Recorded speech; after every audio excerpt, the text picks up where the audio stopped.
Pa-type nung question address na lang natin after the presentation.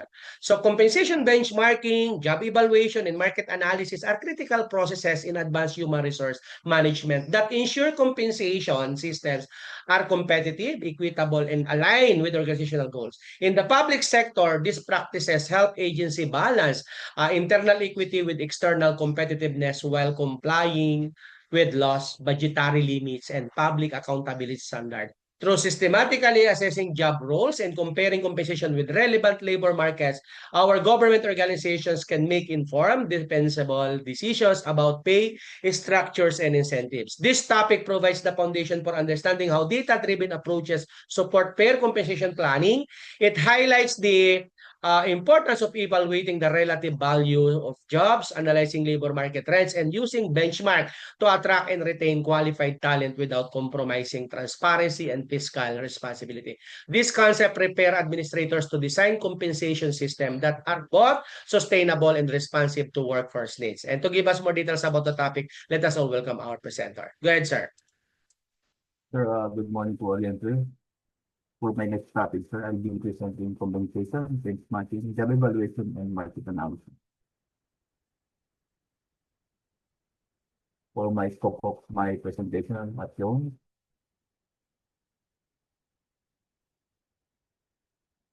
for my objective, sir, is to ensure that we understood yung PACP para sa sahod, transparency, malinaw yung mga basihan, and consistency, pare-pareho standard across ranks and position.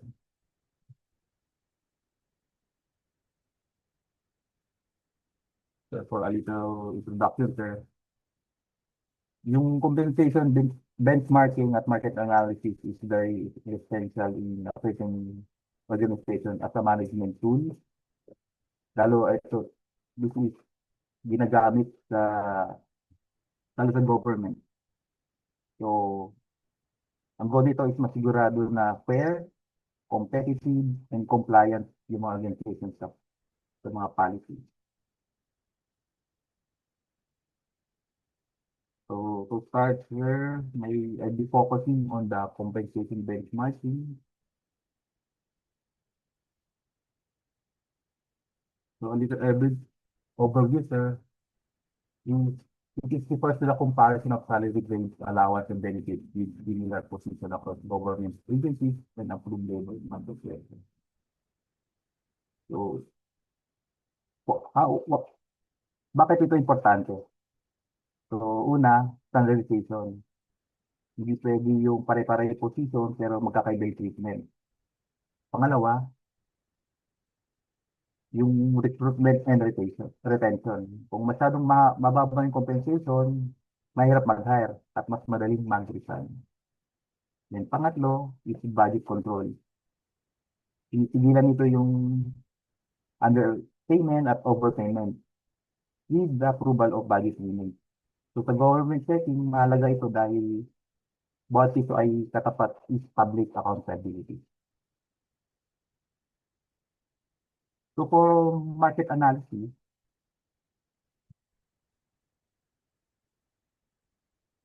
sa market analysis, meron tayong na-consider na factors such as target market, industry, area, size, and job matching method. So how we use yung mga market data natin?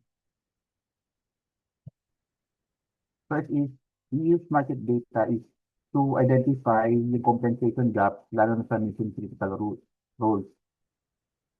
At makagawa ng mga data-driven recommendation. And masigurado na yung decision ay compliant sa policy at evidence-based. So, madaling salita, hindi tayo nag-decide based lang sa sabi-sabi o feelings. For analysis method, yung analysis method ay ginagawa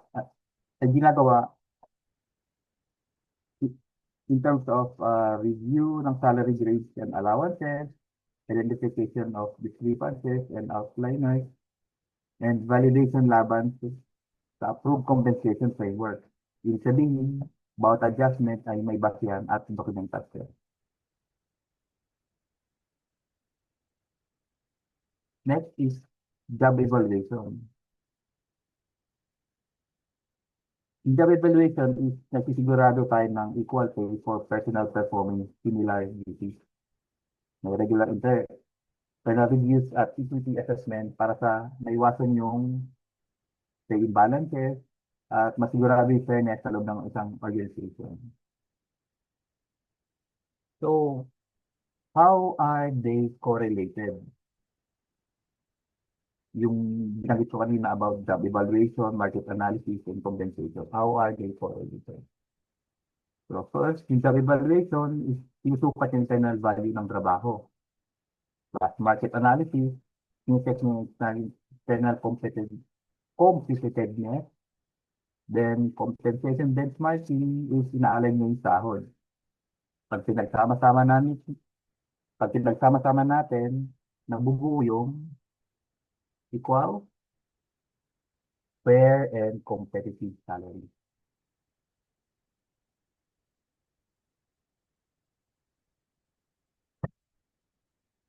So in conclusion, compensation benchmarking at market analysis ay hindi lang pang HR process. Pinapalakas nito yung fairness, moral, at operational readiness ng isang organization. Sa pamamagitan ng pag-align ng compensation system sa government regulation at labor market condition, nasisiguro sa sustainable personal management habang pinapahalagan yung transparency, equity, at fiscal responsibility. So before I enter, here are some of my recommendations is to conduct regular compensation reviews and benchmarking exercise, enhance data accuracy and documentation, and institutional stability audits for long-term fairness. So, to end, ang compensation system ay maaaring hindi perfecto, pero pag patas, malinaw, at consistent, mas naging motivated yung tao at mas naging maayos yung service. So, maraming salamat po, sir, and magandang araw po. Sir and Catherine.